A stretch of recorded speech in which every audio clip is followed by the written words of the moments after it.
Hi, I'm a little chilly. My name is also Sam, and I'm here to wrap up all of the books that I read over the course of the summer, since it's now fall.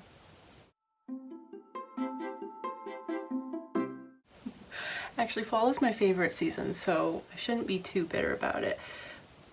We got some changing leaves. I have killed my first stink bug, which I call them squash bugs because they kind of smell like butternut squash in a way. And, you know, I haven't shut the screens yet. I haven't put the screens up and brought the glass down in the windows yet, but it's probably time to do that because it's been very cold here in New England, and we definitely have some changing leaves, and I'm not ready to let go of summer just yet. I mean, I did start craving my first pumpkin spice latte back in, you know, the 1st of August as tradition. And Dunkin's was able to provide for me, so anyway, I'm gonna wrap up all the books that I read over the course of the summer because I didn't really do an August book wrap up. I only read 4 books that month, and then I also read other books in July that I failed to mention too. I have actually discussed most of the books that I read in July, and you can watch that up here. That is my stolen TBR video right here. And I'm just gonna run through those books that I completed for that challenge that I gave myself. That was, the TBR was actually set up by Gunpowder Fiction and Plots, and I just copied their TBR. You can watch that video to get more POV on what my reviews were for those books. So I'll recommend watching that instead of me having to spill all the guts about those books again. But in total, there were 8 books that I finished that were for that challenge. That was How We Disappeared by Jin Lee, which I gave 4 stars. And then this is The Picture of Dorian Gray by Oscar Wilde. I gave this 3 stars. Hilary Mantel's Place of Greater Safety. I gave this 3.5 stars. Girl, Woman, Other by Bernardine Evaristo. I gave this 5 stars, and this is definitely going to be on my favorites list of the year. I can promise you that much. Half of a Yellow Sun. Yeah, it's Half of a Yellow Sun by Chimamanda Ngozi Adichie. I gave this 4 stars. Kindred by Octavia E. Butler. I gave this 4.5. I'm flirting with a 5-star. And, okay, one more. My Dark Vanessa by Kate Elizabeth Russell. This I gave 4-ish stars. And Homegoing by Ya Ghazi. I gave this 4 stars. That was a successful project. Now for the rest of the books that I read this summer. First up, I have a full-on book review. Well, full-on. It's not a spoiler review, and it's barely a review because this is the 2nd book in the series, so I talked about this book too, which is the Book of Koli, both by M.R. Carey, obviously. But the series is actually about a teenage boy in England. It's dystopian science fiction, and he is retelling the story of how he goes about getting exiled from his community. And in this book, he's talking about his survival. And we get an alternate narrative from his, I'll call her his ex-girlfriend, but she is our POV of what's still going on in the community that he was exiled from. And I gave that, both of those books got 4 stars. I reviewed the Book of Koli earlier this year. That book is new. It just came out about a week ago, so I recommend it if you're looking for some dystopian sci-fi. And I'm also looking forward to the last book in that series, which is coming out in March. Next book I completed this month was I Will Judge You by Your Cover by Grant Snyder. This, I'm gonna scroll through some of the images because this is kind of it's a cute conceptual book. It's like a nice little gift book that I would give to a book lover or a comics lover. There are little comic strips that some of them are available to see on the interwebs. I mean, I've recognized some of the clips. I follow Grant on Twitter, and that's actually, I started following him because I read his graphic novel, and this is just about being a book lover, basically. It's cute, and that's all I can say for it.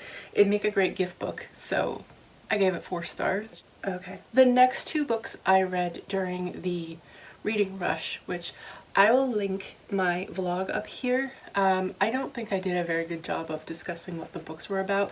I actually read, this is The Stories of Your Life by Ted Chiang, and this is based, I keep saying this is based, the movie The Arrival is based on the story, the main story here, Story of Your Life, and these short stories are a collection of science fiction. These are hard science fiction, I would say. He's very clearly a very intelligent person who thinks beyond just one topic. Like, it's not just biological science. He talks about mathematics and language, and that's pretty much the concept around Story of Your Life, which deals with aliens and trying to figure out how to communicate with them. If you did like The Arrival, you're gonna like the short story equally. It is very good. It gave me a different POV on the plot and Louise's gift and how she receives it. And that's all I'll say to it. And I mean, you can read the short story and then watch the movie. Either way, you're not gonna be spoiled for it. It's still exciting. The movie does go down different paths, so it is still intriguing. This is a little bit lighter, or I want to say more lighthearted, but it's just not as intense, I would say. But it does have a lot more math involved. My favorite stories in here included one about math, Division by Zero, and then Liking What You See, a documentary. That was incredibly interesting. If you like philosophy mixed in with your sci-fi, this is definitely the book collection, the short story collection for you. Next up, we have The Night Gardener by Jonathan Auxier. Now, I read Sweep by the same author for the Reading Rush previous year, and I'm making it a tradition to read one of his books every year for the Reading Rush. I don't know if there will be a Reading Rush based on the controversy that happened, but I don't doubt that there will be, or something like it. But at any rate, this story follows 2, they're brother and sister, and they're presumed orphans. You know that their parents are missing, but they coming from Ireland, they're moving over to England, and the kids are taking jobs with an English family, and one's a housekeeper and then the other one's doing the landscaping, and they are encountering some really creepy shit. There's a giant magical tree that's growing off the side of the house, and at night there's this creepy ghost gardener that comes through, and he seems to be instilling nightmares into people, but the kids notice that the family seems to be turning more and more gray, like they're becoming more exhausted and sickly, and so there's clearly some sort of a curse on them, and basically that's all I can say. It's really kind of creepy. It took me a while to get through this. It is middle grade, but it's kind of like creepers on the level of Harry Potter, in that you probably don't want to read it before bed like I was doing. That's when I do all my human eyeball reading. I do it just before bed, and it's a little creepers. So watch out for that.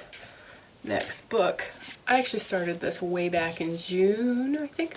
Then I decided to put it down so I could pursue the copycat TBR project, and that is The City We Became by N.K. Jemisin. This is a kind of complicated story, but it's really not as complicated as it's made out to be once you get into it. When I first started, I was a little confused. So when I literally restarted the book when I picked it back up. I didn't want to just like jump back into it. I do recommend this on audiobook only because it's so theatrical. This is an anti-H.P. Lovecraft novel, and it is about the city of New York coming to life. And to do that, 5 boroughs have to come together, find the city of New York, and, you know, bring it to life. That sounds kind of abstract, and it is, because each of the boroughs is actually instilled into a human avatar, and these people actually embody the traits that we know of from, say, like the Bronx and Queens and Manhattan, and they each have to find one another and then come together to bring the city of New York to life. In the meantime, there's also I don't even know how to describe it. It's like this, it's not a disease, but it's some sort of nefarious thing that's trying to stop this from happening, and also to try to influence each of the boroughs. And it's kind of, I mean, it's incredibly creepy, and that's where the H.P. Lovecraft is inspired from.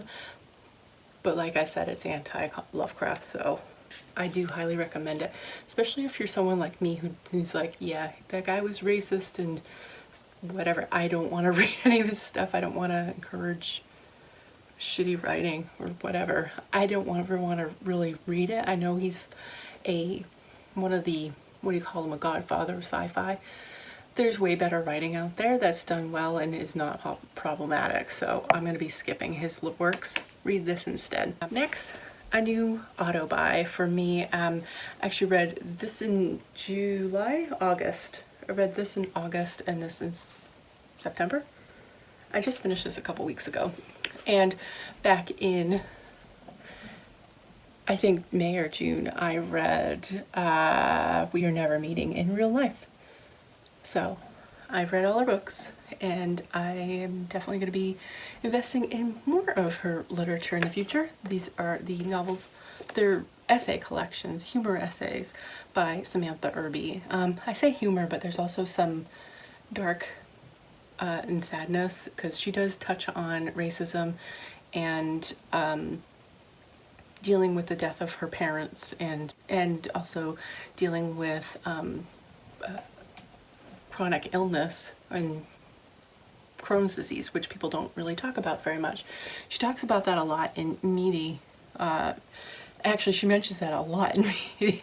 The primary premise of this book surrounds having a bowel disease, and it's not just like IBS, it's Crohn's, and dealing with that, and dealing with being a plus-size woman. And also she talks about her earlier years with her mother and living without, and how socially awkward she was as a child. The second book talks a bit more about marriage and miscellaneous. The third book definitely talks more into marriage. She talks about relationships a lot in the second book. Okay.